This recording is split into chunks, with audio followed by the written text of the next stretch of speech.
2. Dimitri Pavlenko. 8h41, c'est un basculement dans la crise ukrainienne. Ça fonctionne comment? Souvent comme ça l'histoire. C'est Dostoïevski qui expliquait ça très bien. Les plaques tectoniques, ça travaille des semaines, des années, puis d'un coup ça rompt. Ben voilà, on l'a vu hier à la télévision russe. Vladimir Poutine reconnaît à leur demande l'indépendance des deux régions séparatistes de Donetsk et Louhansk dans l'est de l'Ukraine. Dans la foulée, il demande à la chambre basse du Parlement russe d'approuver sa décision et ordonne par oukaz, ça veut dire décret en russe oukaz, à l'armée russe donc d'aller maintenir la paix dans le Donbass. Bon, vous avez compris, il s'agit d'occuper le territoire comme la Crimée en 2014. Et dès hier soir, des convois de bus à acheminer des troupes par bus vers Donetsk et Louhansk. L'annexion n'est peut-être plus qu'une question de temps. Est-ce qu'il reste de l'espace à la diplomatie ou sommes-nous au seuil d'un conflit majeur à 2000 km de Paris et à 47 jours du premier tour de l'élection présidentielle? Bonjour François Calfon. Bonjour. Bienvenue sur Europe 1. Vous êtes membre du bureau national du PS. Bruno Jeudi, éditorialiste politique. Bonjour Dimitri. Rédacteur en chef Paris Match. Laissez-moi finir. Hop, et Jean-Christophe Gallien, politologue, conseiller en communication. Bonjour Jean-Christophe. Bonjour Dimitri. Ça anéantit l'espoir d'une solution diplomatique au conflit. Je vais y arriver. Au conflit, ouais. Pensez-vous, Jean-Christophe, cette décision de piétiner Vladimir Poutine, cette décision de piétiner littéralement les accords de Minsk conclus il y a 7 ans et qui avaient gelé un petit peu ce conflit en Ukraine? Je ne crois pas. Ça avait été presque annoncé par la même chambre basse qui, depuis des semaines, appelle Vladimir Poutine à franchir le pas dans ces deux espaces géographiques que vous avez nommés, c'est-à-dire Donetsk et Lougansk. Donc on a juste quelque chose qui est la suite de la stratégie du Python, qui est celle de Vladimir Poutine depuis quelques semaines, et renforcée par... Stratégie du Python.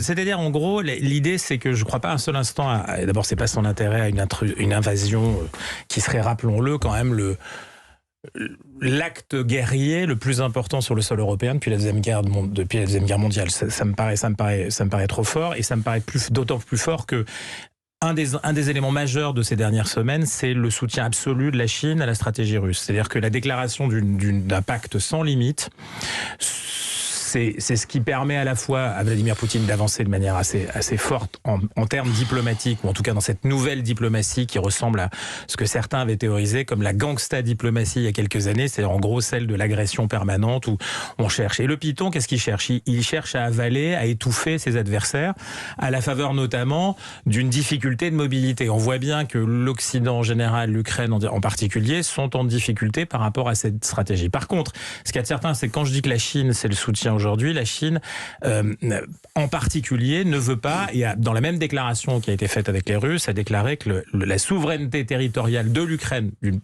faut déterminer ce qu'est l'Ukraine, était quelque chose qu'il ne pouvait pas accepter de voir, en tout cas, abîmé par qui que ce soit. D'autant que, rappelons-le, c'est ça l'essentiel pour moi, c'est pour ça que je pense qu'il y aura encore de la diplomatie.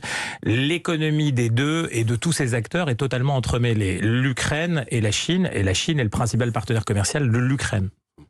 C'est essentiel pour le comprendre. Alors, ça ne veut pas dire qu'ils veulent que ce régime-là reste en place. Ça veut pas dire mais en tout cas, cet élément. Donc, je ne crois pas un seul instant. Je crois que la place à la diplomatie, c'est une nouvelle diplomatie.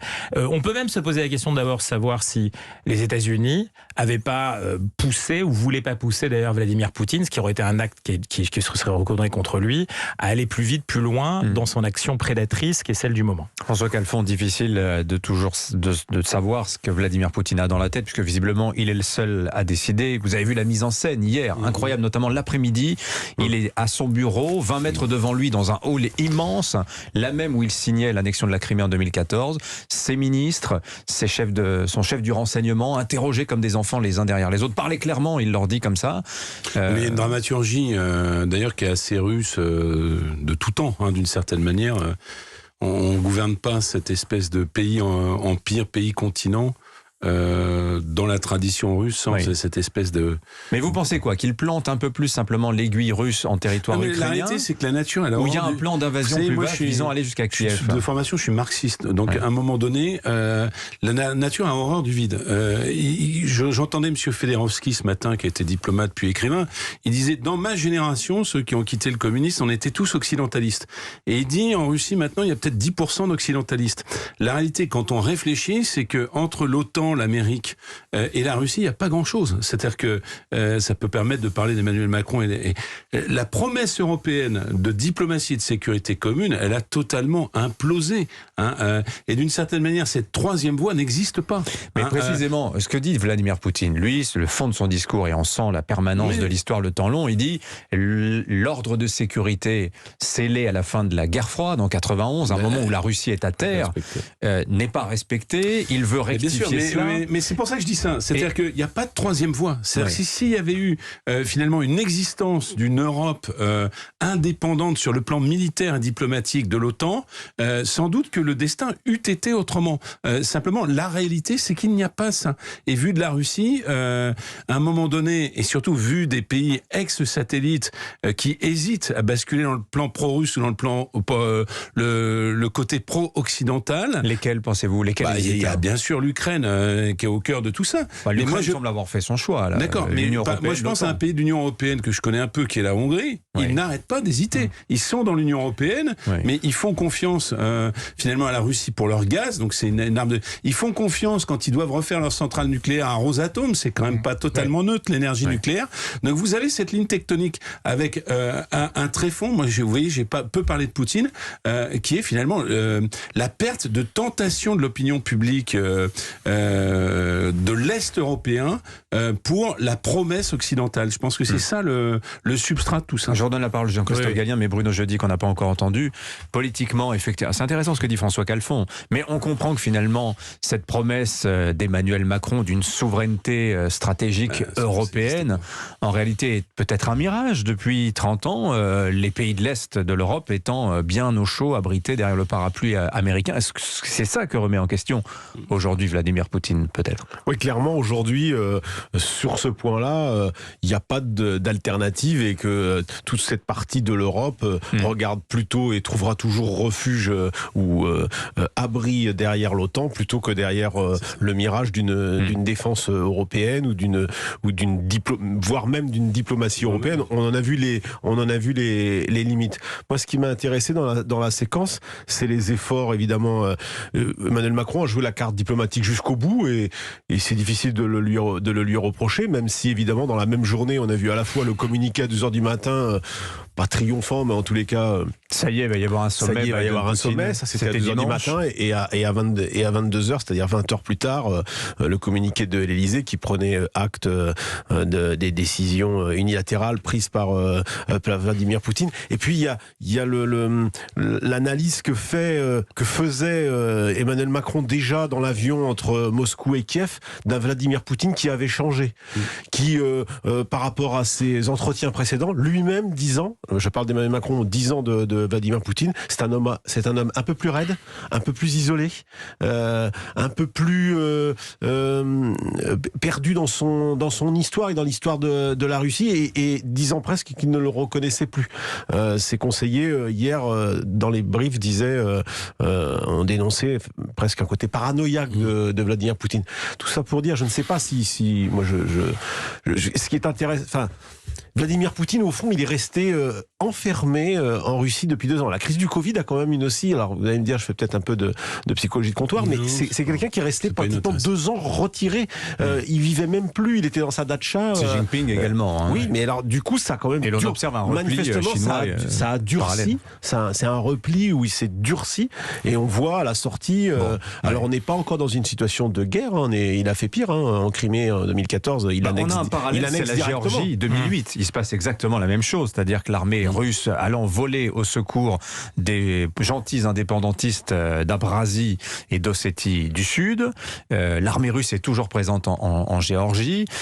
Plusieurs États alliés de la Russie ont reconnu les républiques indépendantes d'Ossétie du Sud et d'Abkhazie. On a un scénario qui est exactement le même que celui qui est décliné aujourd'hui dans le Donbass. Je suis moins d'accord avec vous parce que dans l'affaire géorgienne, il y avait un enjeu majeur qui était d'ailleurs très relié à la Chine, c'était la destruction d'un port qui est le port de Poti, caché derrière une espèce de... Bon, ils sont restés sur place, mais ils ont d'abord détruit le port, qui était un port majeur pour contourner la Russie sur beaucoup d'enjeux, notamment logistiques et de marchandises. C'est un port d'ailleurs multimodal en train qui arrivait depuis les républiques d'Asie centrale et qui passait directement vers la Roumanie après derrière. Tout de même, il y avait quand même la Géorgie souhaitant entrer dans l'OTAN. C'était quand même un vrai truc. Mais c'était le signal de départ. Là, vous avez raison, c'est l'idée de je veux desserrer les taux de l'OTAN. Donc moi, je le sens beaucoup moins isolé que vous le dites. Ça, c'est la première divergence que j'ai avec vous, c'est-à-dire que je ne pense pas qu'il y ait beaucoup d'isolement. Au contraire, je pense qu'il y a eu une explosion de la prise de contact et de l'expansion d'une construction d'alternative à un nouvel ordre mondial. C'est-à-dire que pour le coup, ça, c'est pas seulement une théorisation, c'est une action. On l'a vu en Asie centrale, on l'a vu dans d'autres zones, l'Indo-Pacifique pour la Chine. Encore une fois, les deux sont très reliés avec des zones limites. Aussi à ce micro, à savoir qu'il y a peut-être aussi une faute stratégique de l'Amérique qui n'a pas traité Vladimir Poutine depuis son arrivée au pouvoir, ou très peu. Mais il a dit hier, très intéressant, il a dit en 2000, Bill Clinton, je discute avec lui de l'entrée de la Russie dans l'OTAN et on me dit non, la Russie étant peut-être un pays beaucoup trop grand, il ne voulait pas de nous finalement. Ce qui aurait été d'ailleurs une espèce de bizarrerie historique. La Russie dans l'OTAN, l'organisation créée précisément. Profondément, ça remonte à ça et ça remonte à l'affaire Kosovar et on a beaucoup de... Si vous voulez, c'est un moment, un tournant dans la relation. Maintenant, ce qu'il faut voir, c'est que l'erreur est commune aux faucons républicains et au Parti démocrate. Biden l'a annoncé tout ce qui se passe en ce moment pendant sa campagne. Oui. Et on a dit les Américains... mais pendant 4 ans de Trump, il n'y a pas d'événement de ce type. Aucun. La stratégie de Trump bloquée par les faucons républicains, c'est de se rapprocher comme Kissinger, dans le triangle stratégique, le proposait. Ce que devrait faire l'Europe, moi je suis pas aussi pessimiste que vous sur l'affaire de la diplomatie européenne, c'est connaître ses ennemis, se rapprocher d'eux et faire en sorte qu'ils s'éloignent les uns des autres. Ce que Biden ne veut pas, et il l'annonçait bien avant, c'est justement reprendre cette théorie de la triangulation stratégique. Et là, pour le coup, c'est une vraie erreur stratégique. C'est peut-être la chance de l'Europe, ce que je pensais que Emmanuel Macron avait choisi. C'était l'hésitation que j'avais entre eux. Est-il le diplomate en chef de l'Union européenne allant vers la puissance, ou est-ce qu'il est le gestionnaire délégué des affaires de l'OTAN? Vous l'avez dit la semaine dernière. S'il est ça, malheureusement pour nous, c'est pas François Calfon. Je voulais quand même revenir sur le rôle de l'Union européenne et en particulier d'Emmanuel Macron. Il faut toujours se poser la question de savoir ce qu'on aurait fait à sa place. Pour être un opposant honnête. Il est évident qu'il lui fallu, comme il l'a fait, aller au bout de la diplomatie, d'une certaine manière, et le démembrement des têtes légitimes dans l'Union européenne, Olaf Scholz étant à la fois un jeune dirigeant et très dépendant du gaz russe, et puis il a une position géographique qui le contraint un peu, le Brexit ayant eu lieu, c'est à la France de jouer ce rôle-là. Il l'a joué.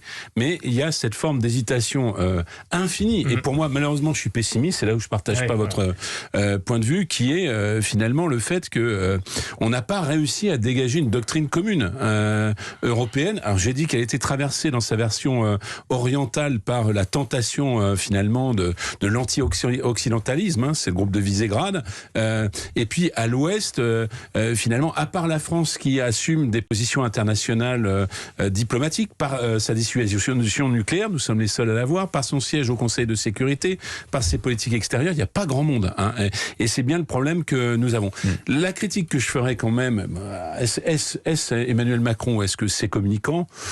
C'était le côté triomphateur quand même avec les photos mal rasées le dimanche. Je pense que face à l'ogre Poutine, je crois pas qu'il joue quand même sur les photos. Non, mais c'est pour ça que je dis est-ce la communication. Mais je veux dire instrumentaliser un dialogue à Poutine pour se faire la cerise dans une élection présidentielle, c'est un pari assez osé d'ailleurs qui a un peu implosé hier soir. Il y aurait tant à dire encore sur l'histoire de l'Ukraine réinventée. Ah oui, mais par c'est 2 heures d'émission avec des experts. Effectivement, comme mon voisin de gauche. Pour ramener la chose à nous, soyons nombrilistes, nous sommes français, après tout. Bruno Jeudi, la possibilité d'une guerre, ou en tout cas d'un conflit, enfin des armes qui parlent à 2000 km de Paris dans un contexte présidentiel, et ce sentiment, peut-être pour Emmanuel Macron, d'avoir échoué dans une tentative diplomatique qui est tout à son honneur. Ça, personne ne le contredit. Oui. Comment cela peut-il peser sur l'élection présidentielle? Est-ce que les Français auront la tête à aller voter s'il y a la guerre à 2000 km de Paris? Alors d'abord, l'international dans une campagne électorale, c'est rarement un marqueur qui compte. La guerre, effectivement. La situation d'Emmanuel Macron... S'il faut envoyer des soldats français là-bas... La situation d'Emmanuel Macron qui a tenté dans un rôle de facilitateur, essayer d'éviter la situation qu'elle ne bascule. Pour l'instant, on n'est pas encore dans une situation de guerre explicite. On est dans une sorte de guerre froide là, qui évidemment s'accentue de jour en jour. Pour Emmanuel Macron, je crois que ça pèsera pas forcément lourd sur la campagne présidentielle. Je n'y crois pas pour l'instant. Je dirais même que ce qui s'est passé au Mali me paraît plus grave que ce qui se passe pour l'instant à la situation à la frontière ukrainienne. C'est pour ça que pour Emmanuel Macron, hormis que ça lui prend tout son temps et que il lance pas sa candidature comme il devait le faire sans doute hier ou aujourd'hui. Ouais. Moi, c'est encore repoussé d'une semaine, mais après tout, ce n'est pas très très grave vu de ce point de vue-là. La situation est beaucoup plus grave sur le plan diplomatique et même ce matin un peu désespéré parce que c'est pas la réunion du Conseil de sécurité qui va changer grand-chose. Jean-Christophe, François Calfon, l'un après l'autre, 10 secondes chacun parce qu'on arrive au terme de notre émission. Jean-Christophe Gallien, vous voulez conclure? Moi, je suis assez d'accord. Je pense que ça neutralise une partie de l'élection.